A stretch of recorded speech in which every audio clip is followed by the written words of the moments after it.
साले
एकटा कथा याद राख, আমরা তোর এসান হালত করবো कि কাল সারা শহর তোর আর তোর স্বামীর মুখে থাকবে। আমার মাকে ছেড়ে দাও। দাঁড়াও মাধেশ, ছেড়ে দাও আমার মাকে। ছেড়ে দেবো না মেরে দেবো, কি করবো একে নিয়ে? এটা তো তোকে সেই মাই বলবে যার মন্দিরে দাঁড়িয়ে তুই তার ভক্তদের প্রাণ নিয়ে খেলা করছিস। সেই মায়ের শক্তিকে ভয় পেতে শেখ, সেই শক্তি কত শয়তানকে বিনাশ করেছে, তাহলে তুই আর এমন কি জিনিস? কোন মা? আমি তোকে এই বাচ্চাটাকে অনাথ করতে দেব না, ওর মাকে আমি তোর মতো একটা রাক্ষসের হাতে মরতে দেব না। চুপ! তোর এই বক বক শোনার কোনো ইচ্ছে আমার নেই। যা নিজের মায়ের কাছে যা, আর তার পা জড়িয়ে বল যে বাঁচা আমাকে মা, আমাকে বাঁচা। আজ আমার মতো ওই মেয়েটাও অনাথ হয়ে যাবে, ওর মাকে বাঁচাও তুমি। একজন মেয়ের জন্য একজন মাকে বাঁচাও তুমি। ওই শয়তানের হাত থেকে বাঁচাও, ওই অসুরের হাত থেকে বাঁচাও। আজ আরো একবার তোমার মন্দিরে এক অসুর এসেছে, আজ আবার তোমাকে এক অসুর বিরক্ত করছে। মা যে নবরাত্রি, যে ভক্তি করে প্রার্থনা করলে শক্তি পাওয়া যায়। আর যে যে সময় মহিষাসুরের উদয় হয়েছে, সেই সময় দেবীরও উদ্ভব হয়েছে অসুরের বিনাশ করতে। তুমি ওই সময়, আজ তুমি ওই সময়।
ওরে ভিতু, আলো কেন নিভিয়ে দিলি?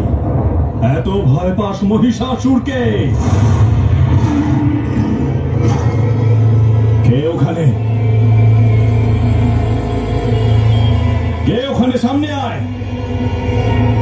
ভিতু, নিজের মুখ দেখা। কে ওখানে? সামনে আয় আমার।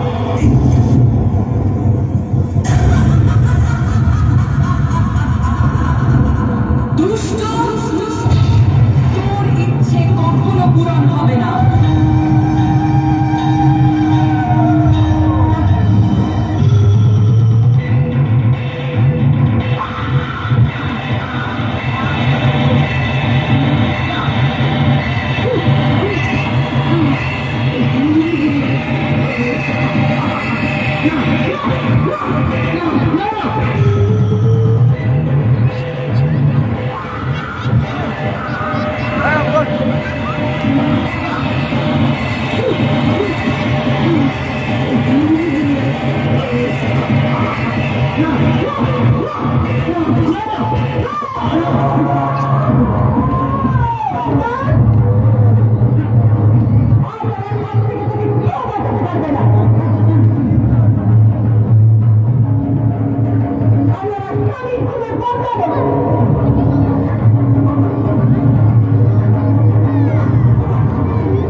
যেভাবে মা দুর্গা মহিষাসুরকে বধ করেছিলেন, ঠিক সেইভাবে আজ আমি তোর মতো পাপিয়ে নিধন করবো।